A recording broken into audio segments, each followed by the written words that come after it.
আসসালামু আলাইকুম। ঘরে বসেই ছানার এই স্পঞ্জ মিষ্টিটা বানিয়ে নিতে পারেন। পুরো প্রণালীটি আজকে আপনাদের সাথে শেয়ার করছি। প্রথমে 1 লিটার দুধকে আমি লেবুর রস দিয়ে ছানা তৈরি করে নিয়েছি। ছানাটা আমি 1.5 ঘন্টার মতো ঝুলিয়ে রেখেছিলাম যেন পানিটা পড়ে যায়।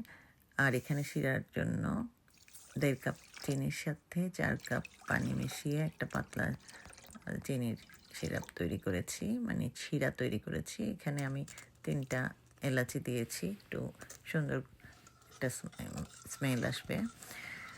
আর এটা জাস্ট ফুটিয়ে আমি সরিয়ে রেখেছি চুলা থেকে। আর এদিকে 1.5 ঘন্টা পরে আমি ছানাটা নামিয়ে ছানাটা সুন্দর করে মেখে নিলাম। আর খুব বেশি মাখামাখি করতে হয়নি, মানে হাত দিয়ে একটু ভেঙে তারপরে এটার সাথে আমি 1 চামচ হাফ চামচ কর্নফ্লাওয়ার, হাফ চামচ ময়দা আর হাফ চামচ চিনি মিশিয়েছি। চিনিটা আমি আইসিং সুগারটা দিয়েছিলাম মিশিয়ে। এদিকে আমি চিনি শিরাটা জাস্ট একটু মানে ফোটা শুরু করলেই আমি চুলা থেকে সরিয়ে রেখেছিলাম। আর ছানাটাকে আমি বাই দিস টাইম মেখে রেডি করে নিয়েছি।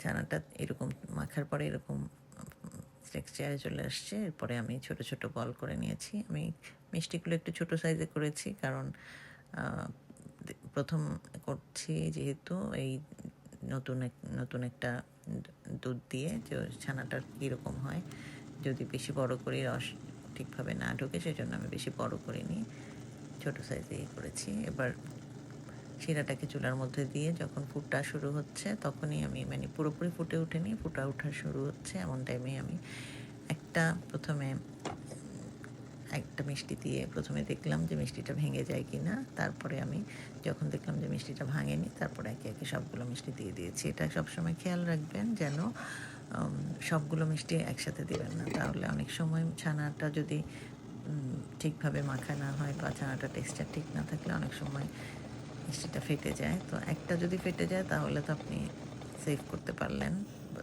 কিন্তু সবগুলো একসাথে দিয়ে দিলে সেভ করা যায় না, পুরো শিরাটা নষ্ট হয়ে যায়, ছানাগুলো নষ্ট হয়ে যায়। তো প্রথমে 5 মিনিট আমি একদম ঢাকনা দিয়ে মানে টকবক করে ফুটতে দিয়েছি, একদম নাড়াচাড়া করিনি। তারপর 5 মিনিট পরে আমি ঢাকনা খুলে, বাই দিস টাইম আমি একটু নাড়াচাড়া করে দিয়েছি ঢাকনা বন্ধ রাখা অবস্থাতেই। 5 মিনিট পরে ঢাকনা খুলে আবার একটু চামচ দিয়ে হালকা করে একটু উপর থেকে একটু চেপে চেপে দিলাম যেন মানে রসটা সবগুলোতে যায়, কিন্তু চামচ দিয়ে নাড়াচাড়া করতে যাবে না, এগুলো খুব সফট থাকে। এরপর 4-5 মিনিট আবার আমি ঢাকনা ছাড়া একটু সিদ্ধ করে নিয়েছি। এরপর ঢাকনা দিয়ে আবার 5 মিনিট সিদ্ধ করতে দিয়ে এই যে হয়ে গেছে। এখন আমি চুলার আঁচটা বন্ধ করে দিয়েছি। 10 মিনিট পরে এটা একদম ঠান্ডা হয়ে নিচে বসে গেছে। আপনি 1-2 ঘন্টা পরে সার্ভ করতে পারবেন। সাথে সাথেও খাওয়া যায়, 10 মিনিট পরেও আপনি যদি একটু ঠান্ডা হয়ে আসে গরম গরমও চাইলে খেতে পারেন। আমি তো গরম গরমই একটা খেয়ে দেখলাম কেমন হয়েছে। আলহামদুলিল্লাহ, মিষ্টিগুলো একদম ভিতর পর্যন্ত রস ঢুকেছে। আর রস ঢুকে যাওয়ার পরে মিষ্টিগুলো এরকম পাত্রের নিচে চলে যাবে। আমি খেয়ে দেখাচ্ছি আপনাদেরকে, ভিতরটা কেটে দেখাচ্ছি। এই জায়গাটা, এইটা দেখলে আপনারা বুঝতে পারবেন যে মিষ্টির ভিতরটা একদম কীরকম জালিদারও হয়েছে, আবার ভিতরে একদম পুরোপুরি রস টইটম্বুর হয়েছিল। আপনারা বাসায় ট্রাই করতে পারেন, খুব খুব মজাই। আর একদম ফ্রেশ মিষ্টিটা বাসায় বানিয়ে খেলে অন্যরকম মজা হয়। ফ্রিজে রেখে এটা 2-3 দিন আপনি অনায়াসে ফ্রিজে রেখে খেতে পারেন, তবে 2-3 দিন এই মিষ্টি থাকে না, বাসার সবারই পছন্দ, তাই খুব তাড়াতাড়ি মিষ্টি শেষ হয়ে যায়।